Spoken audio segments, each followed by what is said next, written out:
On the 21st of May 2019, we captured a strange pulse coming from the other side of the universe. A gravitational wave, the fraction of a diameter of a proton, that had traveled more than 17 billion light years to reach us. Usually signals of this magnitude are caused by black hole mergers, but there was something a little off about this wave. It didn't look like other black hole mergers we were used to. It was too short and missing half of the waveform. This signal bamboozled the scientific community until, in 2025, a team proposed an explanation so wild it sent theoretical physicists into a frenzy. What if this signal wasn't produced in our universe at all? What if it had traveled through a wormhole from a parallel universe? I'm Alex McColgan and you're watching Astrum. Join me today as we break down the physics of wormholes, untangle the mind-bending relationship between quantum entanglement and space-time geometry, and examine whether we really eavesdropped on an echo from another universe.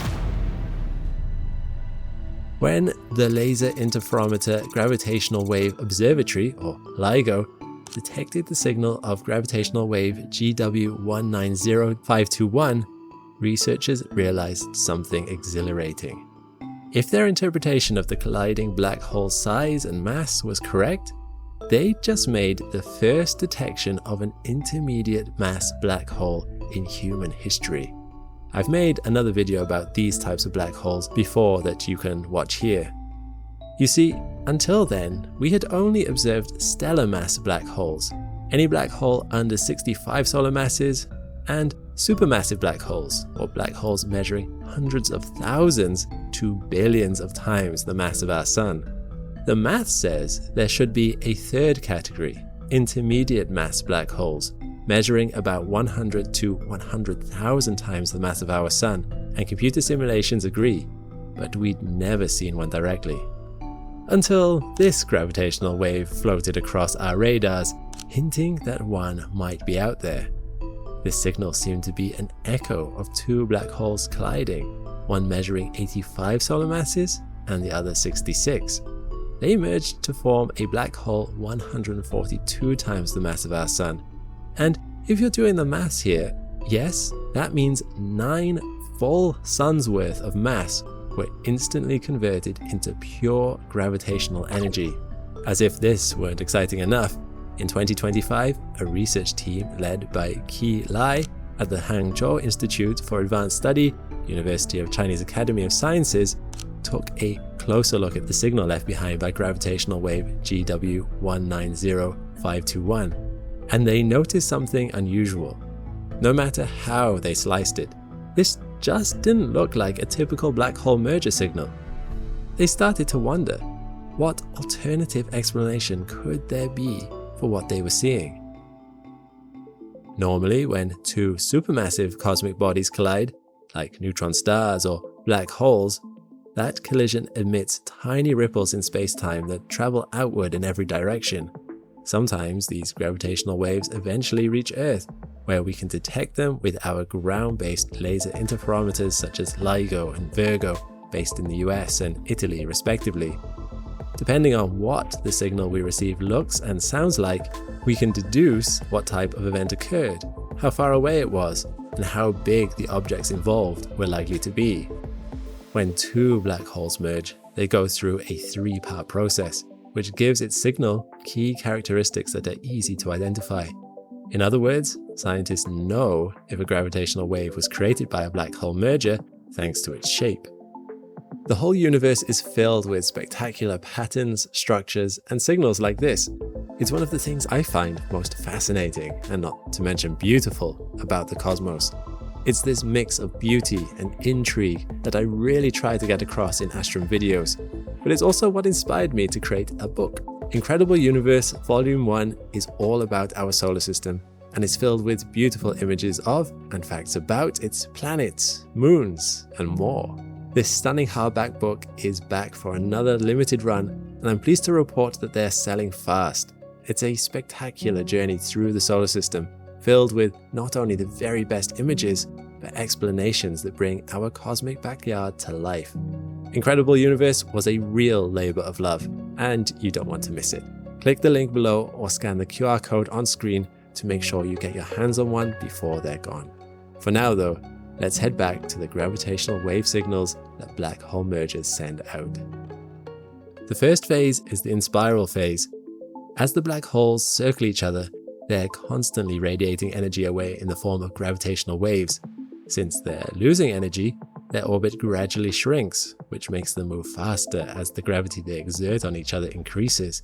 The faster they move, the more energy they emit, creating a positive feedback loop. They get closer and closer and move faster and faster. So what does this mean for the gravitational wave signal? Well, it increases in amplitude and frequency as time goes on, like an upward tick. If you convert that signal into sound, it creates a rising tone, kind of like a bird. That's why we say black hole collisions produce a characteristic chirp. The second phase is the merger, the moment the black holes actually collide.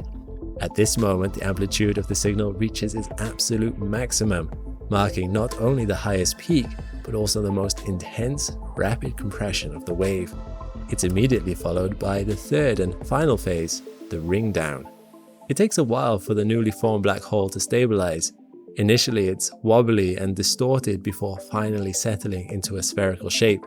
And all the while, it continues to produce gravitational waves, but in a different capacity than before.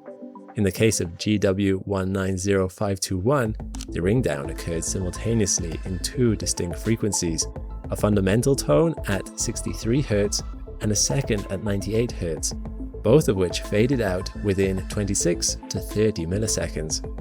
The black hole is similar to a bell that rings, producing a spectrum of multiple fading tones that encode information about the bell, explains Colin Capano from the Albert Einstein Institute.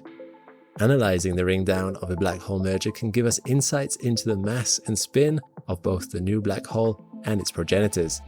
So that's exactly what you usually see with a black hole merger. But GW190521 was different somehow. This particular gravitational wave signal completely lacked a clearly identifiable in-spiral phase.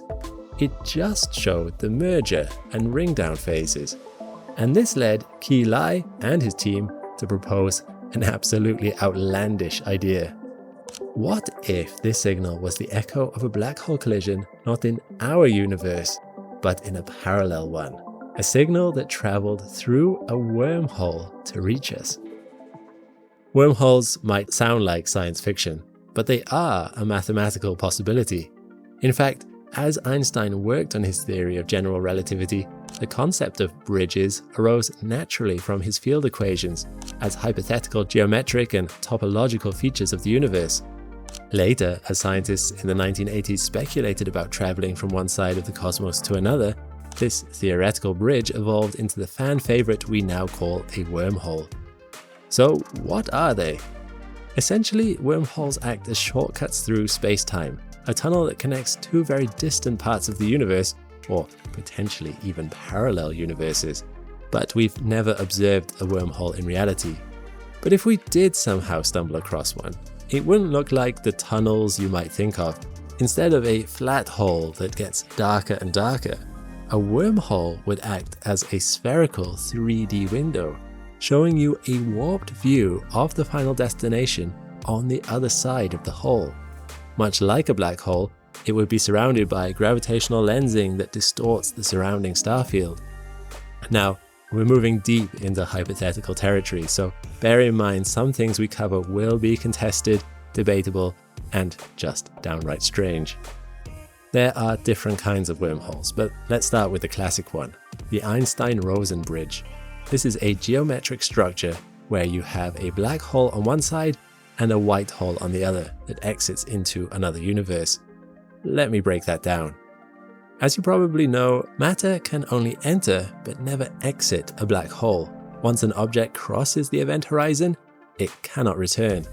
A white hole is the opposite, a hypothetical structure where information can only exit into the universe but never fall into the white hole. The Einstein field equations that define black holes are symmetric with respect to time. This means that the mathematical solution for a black hole, where everything collapses into a singularity at some point in the future, can be reversed. In this setup, the singularity becomes the past, and the matter is ejected from the white hole. The white hole's event horizon would effectively act as a line beyond which nothing can enter. Because of this, white holes are commonly described as acting like a black hole running backward in time. The Einstein-Rosen bridge is theorized to connect a black hole with its white hole counterpart via a one-way street of sorts. But the problem is, the math says that this structure should be incredibly unstable. It would collapse so instantaneously that even light wouldn't be able to travel through it. So if the GW190521 signal couldn't have passed through an Einstein-Rosen bridge, what other kind of wormhole might it have traveled through? In 1988, astrophysicists Michael Morris and Kip Thorne proposed a way to make wormholes traversable. Thorne went on to consult on the film Interstellar, and later won a Nobel Prize in Physics for his contributions to the LIGO detector and the first direct observation of gravitational waves. So let these credentials lend weight to the bizarre theory I'm about to share. Morris and Thorne suggest the choke point or throat of the wormhole could be held open against gravity by a kind of scaffolding, which would make it traversable. However, this would require a theoretical type of material known as exotic matter to act as said scaffolding, holding the tunnel open. Exotic matter is not the same thing as antimatter, which does have positive mass and is a real observable material. Instead, it refers to materials that possess unusual properties, such as negative mass, negative energy density, or negative pressure, meaning it often acts in bizarre and counterintuitive ways. For example, in the normal world, when you push a glass to the left, it will topple over to the left. But if the glass has negative mass, pushing it to the left would make it fall to the right. It will accelerate in the opposite direction of the force applied. Normal matter attracts other matter through gravity. Drop a shoe and it falls to the ground. But exotic matter with negative energy does the opposite.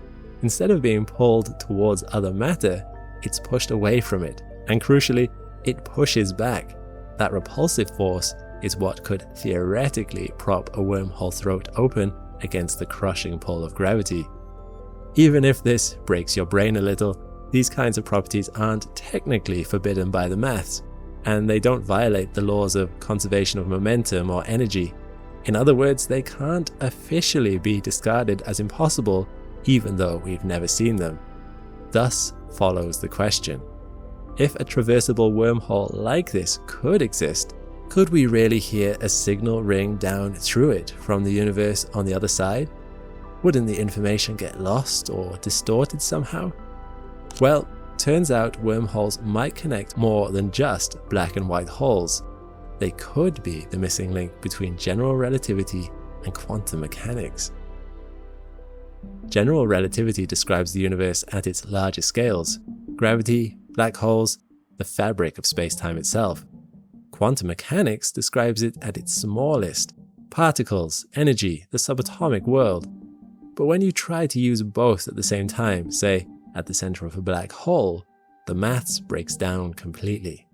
However, in 2013, theoretical physicists Leonard Susskind and Juane Maldacena put forth a conjecture that, if true, could unify these two rival fields. And you guessed it, the answer has to do with wormholes. How exactly? Well, they propose that wormholes and quantum entanglement might actually be the same thing. That when two particles become entangled, they're linked in such a way that whatever happens to one instantly affects the other, even if they're galaxies apart. For example, if you measure the spin of one, its entangled partner will instantly snap into the opposite spin. At first glance, it might seem like this would violate the law that nothing can travel faster than light. Surely these particles are somehow communicating. But there isn't actually any information passing from one to the other. The outcome of both particles are random. Susskind and Maldacena suggested these entangled particles might literally be connected by a geometric structure, a tiny wormhole that links them through space-time. Sound familiar? This is known as the ER equals EPR conjecture, named after two famous papers from 1935, the Einstein-Rosen bridge equals Einstein-Podolsky-Rosen entanglement. If this idea proves true, it blows black hole science wide open. Quantum mechanics states that information cannot be destroyed, ever, yet everything that falls into a black hole eventually seems to evaporate and vanish forever. This is the information paradox. In 2012, a group of physicists tried to resolve it, but ended up creating an even bigger problem. The AMPS team from UC Santa Barbara, named after the initials of its authors, showed that if you insist on both quantum mechanics being correct and that information can escape the black hole, then the event horizon would look like a wall of incredibly high energy radiation, not the smooth, unremarkable boundary predicted by general relativity. Therefore, these two theories seem to directly contradict each other, creating what is known as the Firewall Paradox. But this is where things, for once, slot together nicely. The ER equals EPR conjecture offers a way out of this tangle. See, back in 1974, Stephen Hawking postulated that black holes have quantum effects near the event horizon that cause them to slowly emit what has become known as Hawking radiation, evaporating over incomprehensibly long timescales. The question is whether that radiation carries any imprint of what originally fell in, or whether it's just random noise. If these Hawking radiation particles escaping the black hole are entangled with particles inside it via a wormhole, then information was never truly trapped in the way we always assumed. If the inside and outside of the black hole share a quantum connection, the information is recoverable in principle from the Hawking radiation itself. But the problem with ER equals EPR is that it had only been demonstrated for an extremely idealized scenario: two black holes in perfect thermal equilibrium. Real black holes are certainly not that. They are chaotic and messy. They are constantly being bombarded by infalling matter, radiation, and quantum fluctuations. If ER equals EPR only works for perfectly neat black holes that don't really exist, it's not much of a solution. So in 2025, a team of researchers set out to test if the conjecture would hold up in more realistic conditions. They created a model of a theoretical pair of deeply entangled black holes connected by an Einstein-Rosen bridge, known as a complex EPR pair. They started with an idealized wormhole, one which is smooth and symmetrical inside, and progressively scrambled the quantum entanglement between the black holes, making them increasingly chaotic. And they found something no one expected. Even when quantum entanglement is messy and random, the wormhole remains a predictable, stable tunnel. It gets longer, bumpier, more deformed, and develops lumpy segments, earning it the title the Einstein-Rosen caterpillar. And crucially, it remains a geometrically stable, traversable structure where the classical laws of gravity still hold. And perhaps most intriguingly, nowhere in their typical models, those that started from rest, did they encounter a firewall at the event horizon. So, coming back to our gravitational wave, for it to have actually traveled through a wormhole to us, two things need to be true. Firstly, wormholes connecting entangled black holes need to be real and stable enough to transmit a signal, which the Einstein-Rosen caterpillar seems to demonstrate as, at the very least, a theoretical possibility. Secondly, information needs to be able to travel through it. And in 2022, a Harvard-led team managed to do just that. In an experiment that sounds stranger than fiction, they built a holographic wormhole on a quantum computer and successfully sent information through it. While we all pick our jaws up off the floor, let's break down what that insane sentence actually means.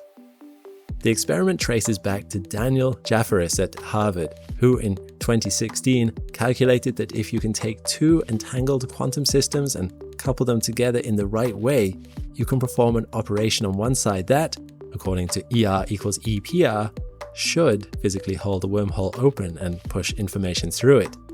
But the question was, could you actually build that system and test it?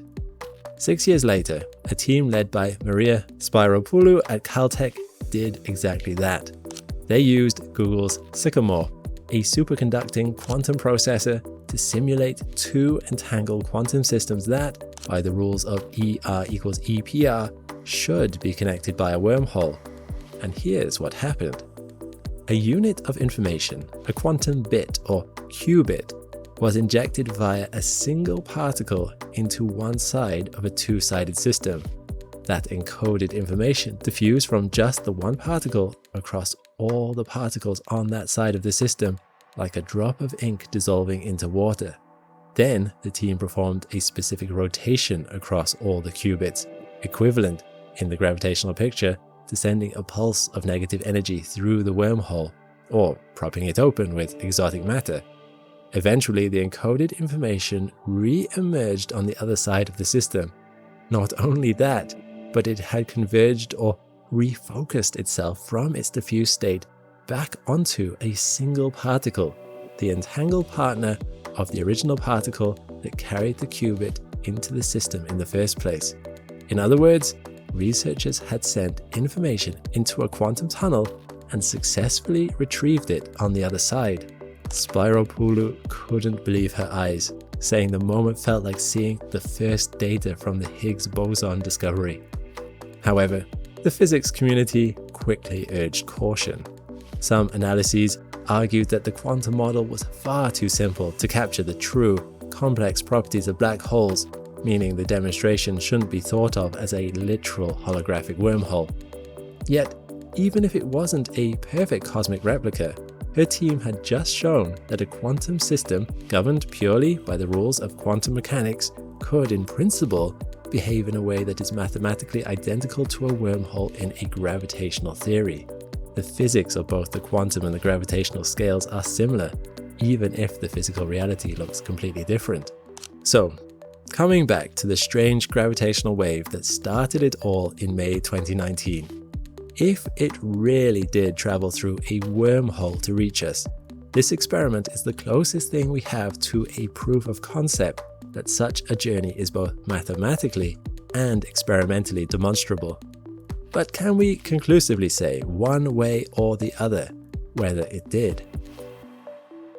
Well, knowing everything we know about wormholes, quantum entanglement, and information, let's reassess the paper that launched us on this topsy-turvy journey.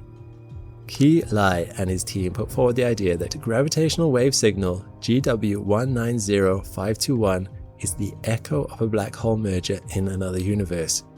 In that reality, two black holes spiraled and merged together normally, but instead of creating a larger black hole, they created a wormhole with one end in that universe and the other in ours. We didn't hear the in-spiral part of the signal because it stayed in the parallel universe. But as the ring down phase radiated outward, some of those waves traveled down the wormhole and emerged on our side. We know it's theoretically possible for the wormhole to be held open by negative energy and for information to pass through it. So this isn't as outlandish as it might have initially seemed. The authors go a step further to explain why the signal was so short, just 0.1 seconds long. They postulate we only detected one pulse rather than a series of progressively weaker echoes as you'd expect with a ring down, because the wormhole rapidly collapsed into a black hole, or the later echoes were simply too weak for our detectors to pick up. Technically, this can't be ruled out as a theory, since there is a non-zero possibility that this could accurately describe what we saw. But the authors admit that even with the missing in-spiral phase, a binary black hole merger in our own universe fits the gravitational wave data better than this explanation. Still, this study brings more value than a fun theoretical thought experiment. It's important because it gives astronomers a concrete way to test an exotic idea against real detector data. The Harvard quantum computer experiment showed that wormhole-like dynamics could potentially be mathematically real and testable. The Einstein-Rosen caterpillar shows that wormholes connecting entangled black holes aren't just science fiction. They can emerge naturally from the maths of quantum chaos. And these two findings together, along with the ER equals EPR conjecture, build an ever stronger case for a mathematical connection between quantum mechanics and general relativity. By studying real, merging black holes like the ones behind GW 190521, we get to play with the systems where this frontier-pushing physics might apply. In the future, our detection of these events will only get more precise. Since 2023, LIGO and Virgo have been operating with a 30% increased sensitivity, allowing detection of a merger every 2 to 3 days. Given that we've only been able to detect gravitational waves for a decade, this field is in its infancy. With improvements to our models and technology, who knows, maybe one day we'll not only be able to conclusively find wormholes, but even be able to send stuff through them. I for one am hopeful that they won't always remain elusive and confined to equations and sci-fi stories, but for now, we'll have to wait and see. There's a reason these educational mini-documentaries are free for everyone. It's not just the ads or sponsors, but it's thanks to our hundreds of Patreon members who make it possible for everyone to get the best possible content. They are the foundation that keeps Astrum steady and focused on quality over clicks. Every video you watch exists because there's a community behind it that values learning and curiosity. If you'd like to be part of that group, the people who keep space education open to everyone, join us on Patreon through the link below. We would love to have you.